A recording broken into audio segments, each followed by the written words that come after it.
The confrontation between the United States and North Korea is in a more dangerous zone than at any point in decades.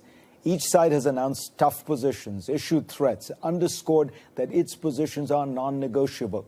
Each side is now boxed in with little room to maneuver. So how to get off this perilous path? Donald Trump likes to be the tough guy. Previous presidents reacted with sobriety to the bellicose statements of leaders like Nikita Khrushchev and Mao Zedong.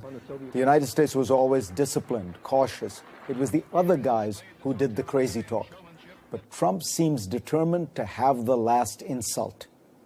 We need to tone down the rhetoric and actually adopt a strategy. North Korea has one. Indeed, it's had one for decades. It is determined that given how isolated and threatened it is, it needs a nuclear deterrent. And Pyongyang has made astonishing strides in getting there. Nuclear weapons are all that is keeping Kim Jong UN from suffering the fate of Saddam Hussein or Muammar Gaddafi. The regime will not give up this insurance policy. If you were in Kim's position, would you? The denuclearization of North Korea right now is a fantasy. It will not happen unless the United States is willing to wage a war on the Korean Peninsula. Everyone knows this, but no official in Washington is willing to publicly admit it.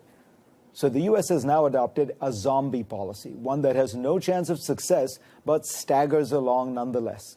It means that we cannot make any progress on what is, in fact, an achievable and desirable goal: to freeze the North Korean arsenal, end further tests, and place the weapons under inspection. One way out of this paralysis would be to reframe the issue and broaden its scope. Joshua Cooper Ramo, co-CEO of Henry Kissinger's consulting firm, has devised and shared with me a plan, one that has been circulating among officials in Washington, to convene an international conference on nuclear proliferation. All existing nuclear weapon states would agree not to test or expand their arsenals for some period of time, say 36 months. Inspectors would verify that these limits are adhered to. Other nations would affirm that they do not intend to acquire nuclear weapons. Crucially, North Korea would be invited to sign on to this agreement as a nuclear weapons state, with the idea of freezing its progress for now and aiming to later denuclearize the country. Ramos says the advantages of this approach are that it lodges the North Korean problem in a broader context of global or regional proliferation, giving everyone an exit ramp so that previous non-negotiable statements don't apply. It creates a global coalition that could be marshaled to sanction North Korea if it were to renege or cheat on its commitments, and gives cover to China to truly clamp down on its ally. It also deals with Beijing's core security concerns, preventing the collapse of North Korea and keeping South Korea and Japan from acquiring nuclear weapons. There is no good, let alone perfect, policy for the North Korea problem.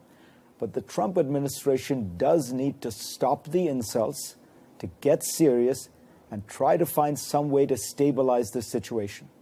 Otherwise, we're on a road that will force Washington either to go to war or tacitly admit defeat to that little rocket man.